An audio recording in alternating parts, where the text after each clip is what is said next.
نحمده ونصلي على رسوله الكريم اما بعد فاعوذ بالله من الشيطان الرجيم بسم الله الرحمن الرحيم قال الم اقل لك انك لن تستطيع معي صبرا صدق اللہ العظیم۔ میرے معزز سامعین، آج ہم نے تراویح میں قال الم 16ویں سپارے کی ابتدا سے لے کر 17ویں سپارے کے ربع تک پڑھا ہے۔ اس قال الم کی ابتدا جو ہے موسیٰ اور خضر علیہم السلام کے واقعے سے ہو رہی ہے کہ جو سفر ان دونوں کے درمیان جاری تھا، اس واقعے کو اللہ رب العزت یہاں سے دوبارہ کنٹینیو کر رہے ہیں، اور اس سپارے کی ابتدا میں بتایا جا رہا ہے کہ موسیٰ علیہ السلام کو خضر علیہ السلام نے کہا کہ آپ استطاعت نہیں رکھتے کہ آپ میرے ساتھ چل سکیں، کیونکہ آپ کو ان چیزوں کا علم ہی نہیں ہے، تو آپ کیسے خاموش رہ سکتے ہیں۔ فرق دونوں کے درمیان یہ تھا کہ موسیٰ علیہ السلام اللہ رب العزت کی طرف سے تشریعی نبی تھے، اور خضر علیہ السلام اللہ رب العزت کی طرف سے تکوینی نبی تھے۔ دونوں کے علوم میں زمین اور آسمان کا فرق تھا۔ یہ بات سمجھانے کے لیے موسیٰ علیہ السلام کو اللہ رب العزت نے خضر علیہ السلام کی تلاش میں بھیجا تھا کہ آپ اس گمان میں نہ رہیں کہ آپ سے زیادہ علم کسی کے پاس نہیں ہے۔ حقیقت بات یہی ہوتی ہے کہ دنیا کے اندر نبی سے زیادہ علم کسی کے پاس نہیں ہوتا، لیکن جب نبی بھی یہ بات دعویٰ کرے کہ مجھ سے زیادہ علم کسی کے پاس نہیں ہے، تو اللہ رب العزت کو یہ بات برداشت نہیں ہے۔ اللہ رب العزت چاہتے ہیں کہ کبریائی ہمیشہ اللہ کی ہو۔ جو ہی موسیٰ علیہ السلام نے یہ الفاظ کہے تو اللہ رب العزت نے ان کو کہا کہ جاؤ میرے بندے کو تلاش کرو جس کو میں نے تم سے زیادہ علم دیا ہے۔ تو موسیٰ علیہ السلام اپنے ساتھ یوشع بن نون کو لے کر نکلے اور خضر علیہ السلام کی تلاش شروع کی، اور اپنے ساتھ راستے میں سفر کے لیے ایک مچھلی بھون کر تھیلے میں رکھ لی۔ وہ جو ہی ایک مقام پر پہنچے تو تھکاوٹ سی ذرا محسوس ہوئی۔ موسیٰ علیہ السلام نے کہا ہم آرام کر لیتے ہیں۔ آرام کرنے کی غرض سے ایک چٹان سے ٹیک لگا کر آرام کیا تو موسیٰ علیہ السلام کی آنکھ لگ گئی۔ یوشع بن نون نے اسی دوران دیکھا کہ مچھلی جو بھون کر تھیلے میں رکھی تھی وہ تھیلے سے باہر آتی ہے اور سمندر کے اندر عجیب طریقے سے راستہ بناتی ہوئی چلی جاتی ہے۔ موسیٰ علیہ السلام نیند سے بیدار ہوتے ہیں اور آگے سفر شروع ہو جاتا ہے۔ موسیٰ علیہ السلام کے سامنے الفاظ کہنے کی یوشع بن نون کی ہمت نہیں تھی۔ موسیٰ علیہ السلام کو اللہ رب العزت نے بہت زیادہ جلال دیا تھا۔ ایک وجہ اس کی یہ بھی تھی کہ وہ اللہ رب العزت سے براہ راست ہم کلام ہوتے تھے، تو اللہ رب العزت کا جو جلال تھا وہ ان کے اندر منتقل ہوتا تھا۔ تو جو ہی موسیٰ علیہ السلام آگے سفر شروع کیا، کہا ہمیں ہمارے سفر سے تھکاوٹ محسوس ہو رہی ہے۔ معلوم ہوا کہ ہم اپنے سفر سے آگے جا رہے ہیں۔ یہاں یہ دلیل دی کہ اگر بندے کو دنیا کے اندر کسی معاملے میں اکتاہٹ کا شکار ہو جائے تو اس کو یہ یقین کر لینا چاہیے کہ وہ اپنی منزل سے آگے نکل رہا ہے، منزل پیچھے رہ گئی۔ موسیٰ علیہ السلام نے جیسے ہی یوشع بن نون کو کہا کہ لاؤ ہمارا کھانا لے کے آؤ، کھانا ذرا تناول کریں پھر آگے چلیں گے، انہوں نے کہا کہ یہ بات تو میں آپ کو بتانا بھول گیا، شیطان نے میرے ذہن سے نکلوا دی کہ وہ مچھلی جو آپ نے وہاں بھون کر تھیلے میں رکھی تھی وہ تو عجیب طریقے سے سمندر میں راستہ بناتی ہوئی چلی گئی ہے۔ موسیٰ علیہ السلام نے غصہ کیا، کہا بتایا کیوں نہیں، وہی تو ہمارا مقام اور منزل تھی۔ پھر جب وہ واپس گئے تو وہ سمندر میں جیسے راستہ بناتی ہوئی گئی تھی وہ وہاں وہ موجود تھا نشانی کے طور پر۔ اللہ نے بھی قرآن میں اس کو کہا ہے کہ عجبا، بہت زیادہ عجیب طریقے سے اس نے سمندر میں راستہ بنایا تھا۔ پھر وہ وہاں پہنچے تو وہاں پر اللہ کے بندے خضر علیہ السلام کو پایا، اور خضر علیہ السلام کو سفید لباس پہنا ہوا تھا اور سفید بال، اور یہ ذرا بڑے بڑے ان کے بال تھے۔ تو موسیٰ علیہ السلام نے ان سے مخاطب ہو کر کہا کہ میں موسیٰ ہوں، اللہ کا بندہ ہوں، میں آپ کے پاس اللہ کے حکم سے علم سیکھنے کے لیے آیا ہوں۔ انہوں نے کہا آپ میرے ساتھ نہیں چل سکتے، اس کی وجہ یہ ہے کہ جو میں کروں گا آپ کو اس پر صبر نہیں ہوگا، آپ سوال کریں گے، اعتراض کریں گے، اعتراض کے جوابات دینے کا میرے پاس وقت نہیں ہے۔ تو موسیٰ علیہ السلام نے کہا میں آپ کی شرط قبول کر لیتا ہوں، میں اعتراض نہیں کروں گا، میں سوال بھی نہیں کروں گا، آپ جو کریں گے ٹھیک ہے۔ سفر شروع ہوا، پہلے چلتے ہی اس کشتی کے اندر خضر علیہ السلام نے توڑ پھوڑ شروع کر دی کہ جس کشتی والوں نے ان کو بغیر پیسے کے راستہ پار کرانے کے لیے بٹھا لیا تھا۔ موسیٰ علیہ السلام کو بڑا تعجب ہوا جو ہمارے ساتھ خیر خواہی کر رہا ہے آپ اس کے ساتھ برا کر رہے ہیں، یہ کیسا معاملہ ہے؟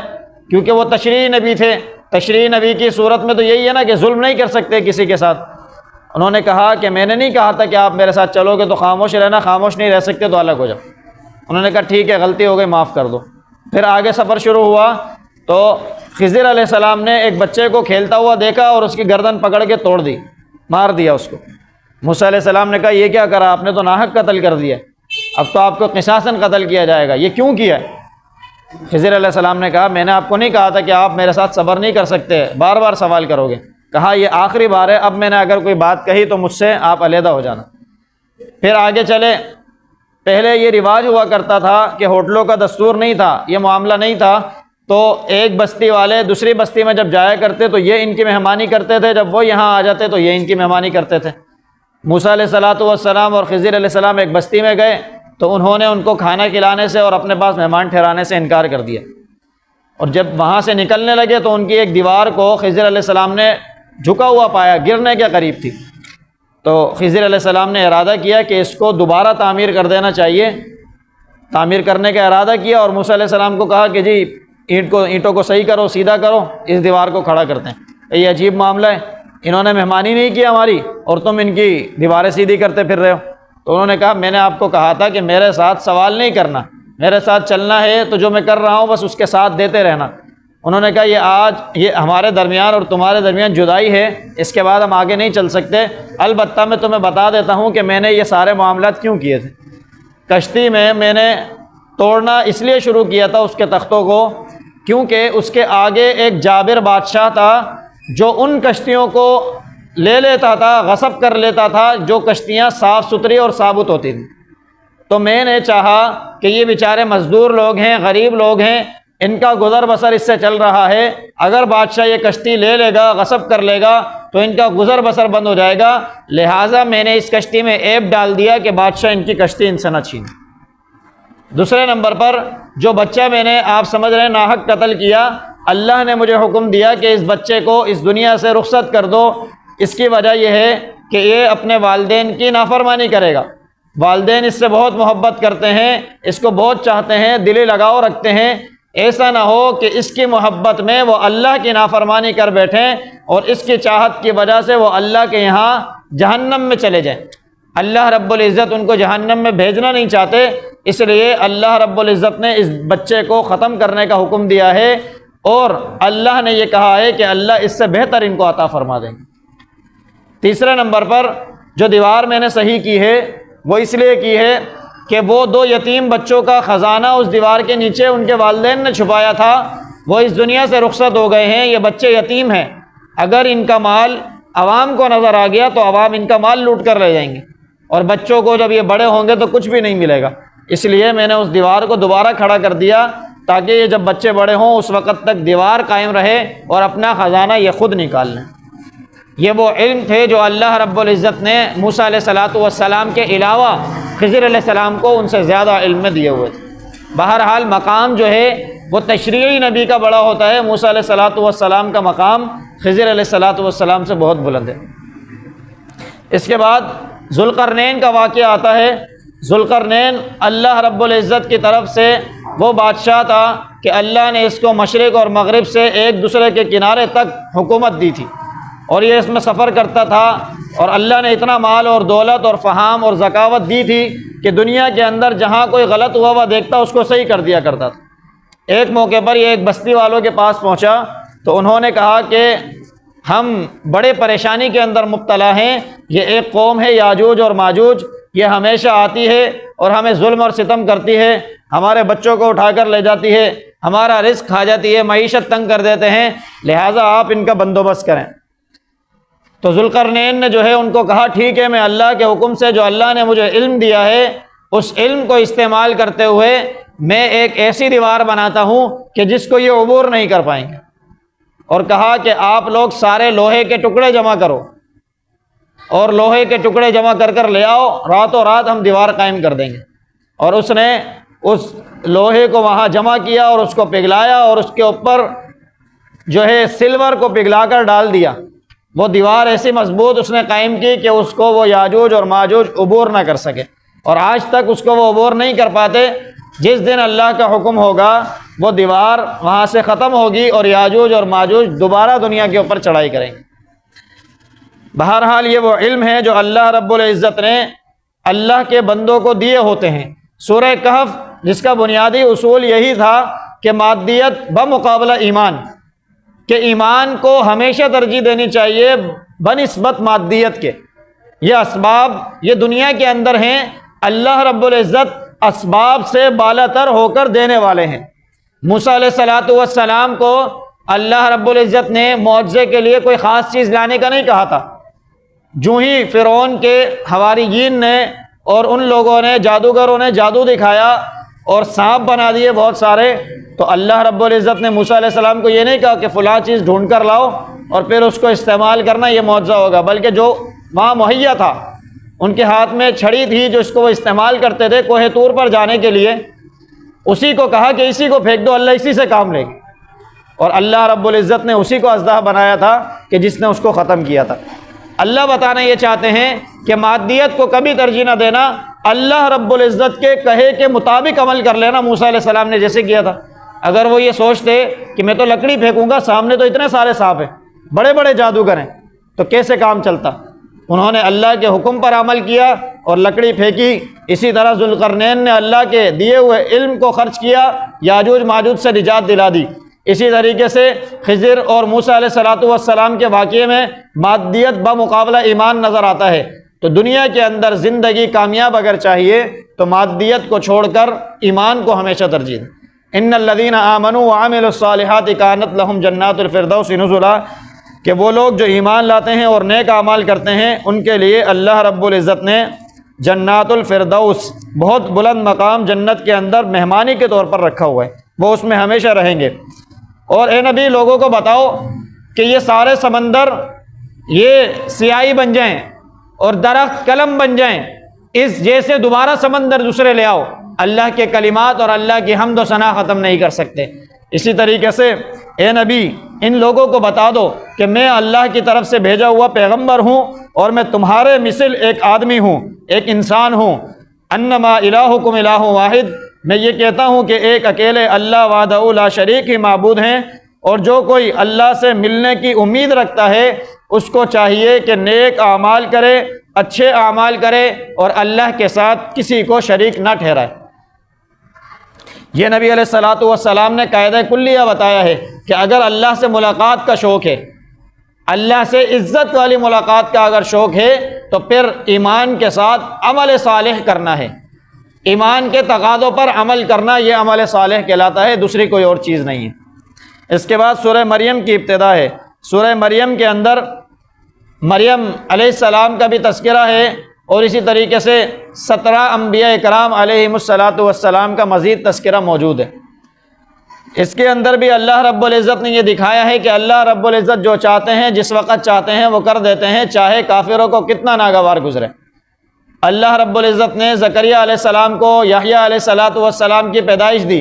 جبکہ ان کی عمر 120 سال اور ان کی اہلیہ کی عمر 98 سال تھی۔ دنیا کی نظر میں یہ کام ہونے والا نہیں تھا، توالدی عنصر جو ہے ان کے وہ ختم ہو چکے تھے، لیکن پھر بھی اللہ رب العزت نے کہا قال کذالک، اللہ اسی طرح چاہتے ہیں جس طرح چاہتے کر دیتے ہیں۔ وقد خلقتک من قبل ولم تک شیئا، اللہ نے تو آپ کو بھی پیدا کیا، اس سے پہلے آپ بھی تو کچھ چیز نہیں تھے۔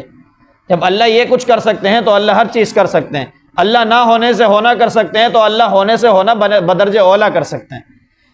پھر اس کے بعد اللہ رب العزت نے اس سے بھی زیادہ تعجب والا واقعہ عیسیٰ ابن مریم کا کیا ہے، اور یہاں اس واقعے کی مزید وضاحت ہے کہ مریم علیہ السلام جب وہ لے کر آئیں اپنے بیٹے کو تو قوم والوں نے کہا اے ہارون کی بہن، یہ کون سا عجیب اور گندا کام تم کر کے آئی ہو، یہ تو تمہارے خاندان میں سے پہلے کسی نے نہیں کیا تھا۔ اللہ نے ان کو منع کیا تھا کہ آپ قوم سے مخاطب نہیں ہوں گی، آپ ان کو اشارہ کر دینا بچے کی طرف۔ انہوں نے جو ہی عیسیٰ ابن مریم کی طرف اشارہ کیا تو بچہ بول اٹھا، اس نے کہا انی عبداللہ۔ عیسیٰ علیہ السلام وہ واحد دنیا کے بچے ہیں جو ماں کی گود میں ہی پہلے دن ہی بول پڑے تھے، اور پہلا کلام ہی ان کا یہودیت اور عیسائیت کی بنیادیں ہلانے والا ہے، وہ یہ ہے کہ انی عبداللہ، میں اللہ کا بندہ ہوں، نہ میں ولد الزنا ہوں، نہ میں اللہ کا بیٹا ہوں۔ یہودیت اور عیسائیت، یہ دونوں افراط اور تفرید کا شکار ہوئے اس وقت جب عیسیٰ ابن مریم کو اللہ رب العزت نے بغیر باپ کے پیدا کیا۔ یہود یہ کہنے لگے کہ مریم علیہ السلام نعوذ باللہ زنا کر آئی ہیں، اس کی یہ نتیجے میں ہوا ہے، اور عیسائی کہنے لگے یہ اللہ کے بیٹے ہیں۔ دونوں افراط اور تفرید کا شکار ہو گئے۔ اللہ رب العزت نے عیسیٰ علیہ السلام کو بولا کہ آپ درمیانی کلمہ کہیں اور بتائیں کہ میں نہ بیٹا ہوں، نہ میں غلط کام کا نتیجہ ہوں، بلکہ میں اللہ رب العزت کا بندہ ہوں۔ پھر بتایا کہ آتانی الکتاب، اللہ نے مجھے ایک کتاب بھی دی ہے، والحکمہ، اللہ نے مجھے حکمت بھی دی ہے، وجعلنی نبیّا، اللہ نے مجھے انبیاء میں سے بنایا ہے، وجعلنی مبارکن اینما کنت، جہاں میں ہوں گا اللہ نے وہاں برکت نازل فرمائی ہے، واوصانی بالصلاۃ، اور اللہ نے مجھے وصیت کی ہے نماز کی اور زکوٰۃ کی، ما دمت حیا، جب تک میں اس دنیا میں زندہ ہوں، اور میں اپنی والدہ کا فرما بردار بیٹا ہوں، وبرم بوالدتی ولم یجعلنی جبارا شقیا، اور اللہ نے مجھے اس زمین کے اندر بدبخت نہیں بنایا ہے، والسلام علیہ، میرے اوپر سلامتی ہو، یوم ولدت، جس دن میں پیدا ہوا، ویوم ابعث حیا، اور جس دن میں دوبارہ زندہ کر اٹھایا جاؤں گا اس دن پر بھی سلامتی ہو۔ پھر اس کے بعد ابراہیم علیہ السلام کا تذکرہ ہے کہ ابراہیم علیہ السلام نے جب ہوش سنبھالا تو دیکھا کہ میرے والد، میری پوری قوم غلط کام کر رہی ہے، بتوں کو عبادت کر رہی ہے۔ انہوں نے ان کو منع کیا، جب وہ نہیں مانے تو اپنے والد کو سمجھایا، قوم کو سمجھایا، قوم نہیں سمجھی تو ان کو چھوڑ کر نکل گئے۔ قال سلام علیک، اور ان کو کہا کہ میں آپ پر سلامتی بھیجتا ہوں کہ آپ جو کر رہے ہو کرو۔ ساستغفر لک ربی انہ کان بی حفیہ، میرا رب بڑا مہربان ہے، میں اپنے رب سے ضرور تمہارے لیے مغفرت طلب کروں گا۔ لیکن اللہ نے چونکہ منع کر دیا تھا اسی لیے مغفرت طلب نہیں کی۔ اس کے بعد موسیٰ علیہ السلام کا تذکرہ ہے کہ اللہ رب العزت نے موسیٰ علیہ السلام کو سچوں میں سے بنایا، مخلصوں میں سے بنایا، اور موسیٰ علیہ السلام وہ واحد نبی ہیں کہ جن کو اللہ نے تحفے میں ان کی منشا کے مطابق ان کے بھائی کو نبوت عطا فرمائی۔ موسیٰ علیہ السلام نے کہا تھا قال سنشد عضدک، اے اللہ میرا بھائی واخی ہارون هو افصح منی لسانا، میرا بھائی میرے سے زیادہ فصیح زبان، صاف زبان بولتا ہے، اس کو آپ میرے ساتھ بھیج دیں فرعون کے پاس۔ اللہ نے کہا سنشد عضدک باخیک، ہم آپ کے بھائی کے ذریعے آپ کی مدد کریں گے، اور اللہ رب العزت نے موسیٰ علیہ السلام کے کہے کے مطابق ہارون علیہ السلام کو نبی بنا دیا، اور اللہ نے قرآن میں کہا کہ ہم نے تحفے میں ہارون کو، موسیٰ کو دیا تھا نبی بنا کر۔ اور اس کے بعد اللہ رب العزت اسماعیل علیہ السلام کا تذکرہ کرتے ہیں کہ اسماعیل بھی اللہ کے نبی تھے، کان صادق الوعد، وہ اللہ سے کیے ہوئے وعدے کو سچا کرنے والے تھے، اور وہ بھی نماز کا حکم دیتے تھے، زکوٰۃ کا حکم دیتے تھے۔ اس کے بعد ادریس علیہ السلام کا ذکر ہے کہ وہ بھی اللہ کے سچے نبی تھے، اللہ نے ان کو بھی بلند مقام دیا تھا۔ پھر اس کے بعد اللہ رب العزت نے دیگر انبیاء کا ذکر کیا اور کہا کہ یہ سارے کے سارے اللہ کے نبی ہیں، وممن حملنا مع نوح، کہ جن کو اللہ نے نوح علیہ السلام کے ساتھ اٹھایا تھا۔ پھر یہ سارے کے سارے اللہ رب العزت کے آگے سجدہ ریز ہوتے ہیں، تم بھی اللہ کے آگے سجدہ ریز ہوا کرو۔ اس کے بعد جو ہے اس سورت کی انتہا پر اللہ رب العزت نے اپنی تکریم اور عزت بیان کی ہے، اور پھر آخر میں بتایا ہے کہ ان الذین آمنوا وعملوا الصالحات، وہ لوگ کہ جن کو اللہ نے ایمان اور عمل صالح کی دولت دی ہے، سیجعل لهم الرحمن ودا، اللہ رب العزت ان کے لیے نکلنے کی جگہ ضرور بضرور بنائیں گے۔ اللہ ان کے لیے یسرناہ بلسانک، آپ کی زبان کو آسان کر دیں گے، لتبشر بہ المتقین، تاکہ آپ اپنی زبان سے ایمان والوں کو، اللہ کا خوف اور تقوی رکھنے والوں کو خوشخبری سنائیں۔ وَكَمْ أَهْلَكْنَا قَبْلَهُمْ مِنْ قَرْنٍ، اللہ نے اس سے پہلے بہت بستیاں ہلاک کی ہیں۔ هَلْ تُحِسُّ مِنْهُمْ مِنْ أَحَدٍ أَوْ تَسْمَعُ لَهُمْ رِكْزًا، کہ آپ نے کسی ایک کا واقعہ سنا ہے پہلے کی قوموں میں سے؟ اللہ نے کتنے واقعات قرآن کریم میں بیان کیے۔ پھر اس کے بعد سورہ طٰہٰ کی ابتدا ہے۔ سورہ طٰہٰ کے اندر اللہ رب العزت نے موسیٰ علیہ السلام کا تذکرہ بڑی وضاحت کے ساتھ فرمایا ہے، اور موسیٰ علیہ السلام کے واقعے کے اندر سامری کا جو کردار ہے وہ یہاں بیان کیا ہے کہ سامری کون تھا، کس وجہ سے اس نے کیا معاملات کیے تھے۔ موسیٰ علیہ السلام کا سارا واقعہ ذکر کیا، اور اس میں تقدیم اور تاخیر کی ہے۔ اللہ رب العزت نے تفنن لے کر آئے ہیں کہ بار بار جو چیز سنائی جاتی ہے لوگ اکتا جاتے ہیں۔ اللہ رب العزت نے اس واقعے کو قرآن میں بار بار لے کر آئے ہیں اور یہ بتانا چاہا ہے کہ دنیا میں جب بھی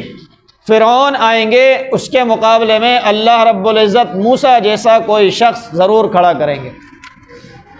اور اسی طرح اللہ رب العزت نے یہاں پر جو پہلے بات ہوئی وہ بعد میں بتائی اور بعد والی پہلے بتا دی، اس لیے کہ دلچسپی واقعے کو سننے میں بڑھ جائے۔ موسیٰ علیہ السلام کو اللہ رب العزت نے کوہ طور پر بلایا، اور کوہ طور پر بلانے کے بعد اللہ رب العزت نے موسیٰ علیہ السلام سے پوچھا کہ موسیٰ یہ بتاؤ کہ آپ کے ہاتھ میں کیا ہے؟ موسیٰ علیہ السلام نے مختصر جواب دینے کے بجائے تفصیلی جواب دیا اور کہا کہ قال ہی عصائی، یہ میری لاٹھی ہے، اتوکأ علیہا، اس پر میں ٹیک بھی لگاتا ہوں، واحش بہا علی غنمی، میں اس سے اپنی بکریوں کو بھی چراتا ہوں، ولی فیہا معارب اخری، اور اس سے بہت سارے میرے مشاغل ہیں۔ علماء فرماتے ہیں کہ اللہ رب العزت نے موسیٰ علیہ السلام سے جب بات کی تو انہوں نے شوق اور رغبت کے اندر طویل جواب اس لیے دیا تاکہ اللہ رب العزت اور ان کے درمیان مکالمہ طویل ہو جائے، اللہ رب العزت کے ساتھ بات چیت لمبی ہو جائے، کیونکہ چاہت بہت زیادہ تھی کہ اللہ اور میرے درمیان تعلق ختم نہ ہو، بات چلتی رہے۔ آج بھی اگر ہم نماز کو طویل کرتے ہیں اس بات کی وجہ سے کہ اللہ میری باتوں پر جواب دے رہے ہیں، تو اللہ رب العزت اسی طریقے سے ہم کو ہر بات کا جواب دیتے ہیں۔ اس کے بعد جو ہے اللہ رب العزت نے موسیٰ علیہ السلام کو زبان کے اندر گرہ جو تھی، تھوڑا رک رک کر بولتے تھے، اس کو کھولنے کے لیے ایک دعا سکھائی، رب اشرح لی صدری ویسر لی امری واحلل عقدۃ من لسانی یفقہوا قولی، اے اللہ میرے سینے کو کھول دے، میری زبان کی گرہ کو کھول دے تاکہ لوگ میری بات آرام سے سمجھ سکیں۔ اس کے بعد اللہ نے حکم دیا کہ جاؤ یہ پیغام لے کر فرعون کے دربار میں، اور فرعون کے دربار میں جب پیغام لے کر آئے وہ سارا واقعہ ہوا ہے۔ پھر اس کے بعد جو ہے موسیٰ علیہ السلام کو اللہ رب العزت نے کوہ طور پر بلایا کہ آپ یہاں میرے پاس کوہ طور پر 40 دن گزاریں۔ 40 دن موسیٰ علیہ السلام نے کوہ طور پر گزارے۔ اللہ رب العزت نے ان کو جو کتاب دی تھی تورات وہ دینی تھی، اس لیے 40 دن وہاں گزروائے۔ اس دوران سامری نے موسیٰ علیہ السلام کی غیر موجودگی میں، ہارون علیہ السلام موجود تھے لیکن ان کو اتنی فوقیت وہ نہیں دیتا تھا، قوم نہیں دیتی تھی۔ جو ہی اس نے موقع کو غنیمت جانا تو اس نے جو مٹی جبریل امین کے گھوڑے کے پاؤں کے نیچے سے لی تھی، اس نے اس مٹی کے ذریعے اس سونے کو جو یہ بنی اسرائیل وہاں فرعون کے محل کے اندر چھوڑ کر آ گئی تھی، جب موسیٰ علیہ السلام رات کے وقت اپنی قوم کو لے کر نکلے تھے، وہ سامان نہیں لے کر نکلے تھے اپنے ساتھ، اپنا سارا سونا اور زیور چھوڑ کر آ گئے تھے۔ جب اس نے دیکھا کہ یہ اتنا سارا سونا پڑا ہے، اس نے اس کو پگھلا کر اس سے ایک بچھڑا بنایا، بچھڑے کی شکل کی چیز بنائی، جو قرآن میں بار بار آتا ہے کہ انہوں نے بچھڑے کو معبود بنایا تھا۔ وہ بچھڑا بنایا اور اس میں ایک ہول جو کہتے ہیں سوراخ پاس کیا، جس میں سے ہوا جب داخل ہوتی تو وہ اس میں سے ایک آواز بن جاتی تھی، اور اس نے اس مٹی کو جو اس نے جبریل امین کے گھوڑے کے نیچے سے لی تھی، وہ اس وجہ سے قرآن میں اس کا ذکر اس طرح آیا ہے کہ اللہ رب العزت نے جبریل امین کو جب بھیجا تو جہاں ان کا گھوڑا قدم رکھتا تھا وہاں مٹی کے اندر سے گھاس اگنا شروع ہو جاتی تھی، تو اس سے اس نے اندازہ لگایا کہ اس مٹی کے اندر اللہ نے زندگی رکھی ہے، اللہ نے اس کے اندر سانس رکھی ہے۔ اس نے وہی بچڑے کے اندر ڈالی تو بچڑے میں جو آواز پیدا ہوئی تھی، لوگ اس کی وجہ سے اس کی طرف کھینچے چلے آئے تھے۔ بہرحال موسیٰ علیہ السلام جب واپس آئے تو لوگوں کو اس بدعت کے اندر مبتلا پایا، اس اللہ رب العزت کے ساتھ شرک کرنے کے اندر مبتلا پایا، تو اپنے بھائی ہارون کو داڑھی اور جبڑے سے پکڑ لیا، سر کے بالوں سے اور داڑھی سے پکڑا اور کہا یہ کیا کیا ہے تم نے؟ ہارون علیہ السلام نے کہا یا ابن ام لا تأخذ بلحیتی ولا براسی، اے میرے بھائی مجھے میرے سر اور داڑھی کے بال سے نہ پکڑو، یہ میں نے نہیں کیا، یہ سامری نے کیا ہے، اس نے اس لوگوں کے درمیان فساد برپا کیا تھا، میری بات کو لوگوں نے نہیں سنا۔ موسیٰ علیہ السلام نے سامری کو بد دعا دی، قال فاذهب فإن لك في الحياة أن تقول على مساس، اب جا تو یہاں سے برباد ہو، دفع ہو، تو دنیا کے اندر یہ کہتا پھرے گا کہ لوگوں مجھے نہ چھو۔ اللہ رب العزت نے اس کو اتنی خطرناک بیماری دی کہ کوئی اگر اس سے بات کرتا، ہاتھ ملاتا، چھو لیتا تو اس کو اتنا شدید بخار ہو جاتا کہ اس بخار کے اندر وہ تڑپنے لگ جاتا تھا، اس لیے وہ لوگوں کو خود کہتا پھرتا تھا کہ لوگوں مجھے نہ چھو۔ یہ اللہ رب العزت نے موسیٰ علیہ السلام کی بد دعا اس کے حق میں قبول کی۔ پھر اس کے بعد جو ہے حضرت آدم علیہ السلام کا تذکرہ دوبارہ ذکر کیا ہے کہ تکبر کی ایک مثال کہ جہاں شیطان نے ان کو سجدہ نہ کیا اور وہ راندہ درگاہ کر دیا گیا، اسی لیے لوگوں اللہ رب العزت کے حکم پر اللہ کے آگے جھک جایا کرو۔ پھر اس سپارے کے آخر میں اللہ رب العزت نے بتایا کہ اللہ رب العزت کی حمد بیان کیا کرو سورج کے طلوع ہونے سے پہلے، سورج کے غروب ہونے کے بعد، رات کے پہروں کے اندر، فسبح و اطراف النہار، دن کے پہرائیوں کے اندر، لعلک ترضی، شاید کہ آپ کا رب آپ سے راضی ہو جائے۔ اور اگر جو لوگ آپ کو ستاتے ہیں، تنگ کرتے ہیں، اے نبی ان کو واضح پیغام دے دو، کل متربص فتربصوا، ہم بھی اللہ کے حکم آنے کا انتظار کر رہے ہیں، تم بھی انتظار کرو، فستعلمون، ان قریب ہم سب جان لیں گے، من اصحاب الصراط السوی، کہ کون ہے سیدھے راستے والا، ومن اہتدی، اور کون ہدایت پر ہے۔ دعا ہے کہ اللہ رب العزت ہم سب کو ان باتوں پر عمل کرنے کی توفیق عطا فرما دے۔ وآخر دعوانا ان الحمد للہ رب العالمین۔